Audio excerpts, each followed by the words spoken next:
Hello friends. कभी आपने एक बच्चे को देखा है? कितना मासूम सा, कितना निश्चल सा होता है बच्चा। उसके जब वो हंसता है तो उसकी हंसी में कहीं भी कोई चालाकी नहीं होती। जब वो रोता है तो उस रोने में कहीं कोई गम नहीं होता। और वो बच्चा कितना निश्चल होता है, कितना मुस्कराता है, अपने आप रोता है, हंसता है। और उस बच्चे को देखकर आप कह सकते हैं कि ये जैसे भगवान का रूप है।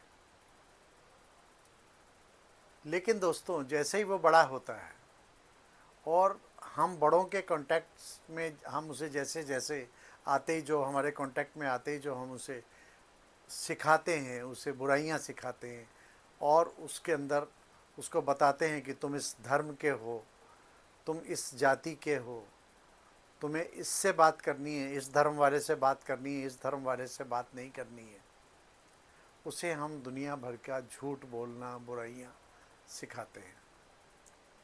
दोस्तों, वो बच्चा जो एक बिल्कुल मासूम बच्चा होता है, वो धीरे धीरे कब बुराइयों में फंस जाता है, कब विकारों में फंस जाता है, उसका मेंटल स्टेट चेंज हो जाता है।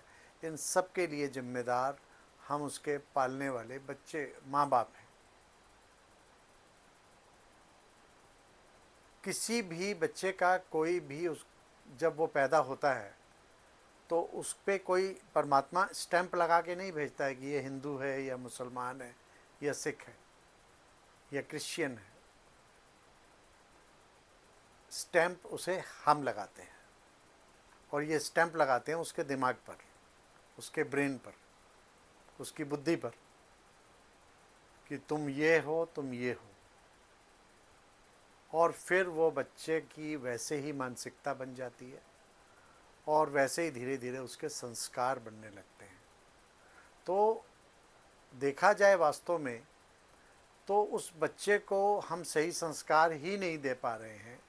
तो इसी कारण से बच्चे के अंदर आज हम देखते हैं बच्चों के अंदर कितनी बुराइयां पैदा हो रही हैं। पैदा होते ही उसे सोशल मीडिया, मोबाइल दे देते थे। धर्मों के बीच में कितना विद्वेष फैल रहा है, इसके लिए हम खुद जिम्मेदार हैं।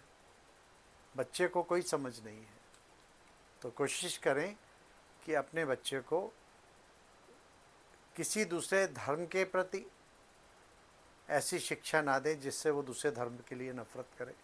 उसे झूठ बोलना ना सिखाएं। उसे उसके सामने कोई ऐसे कर्म ना करें जिससे वो बुरे विकारों में फंस जाए।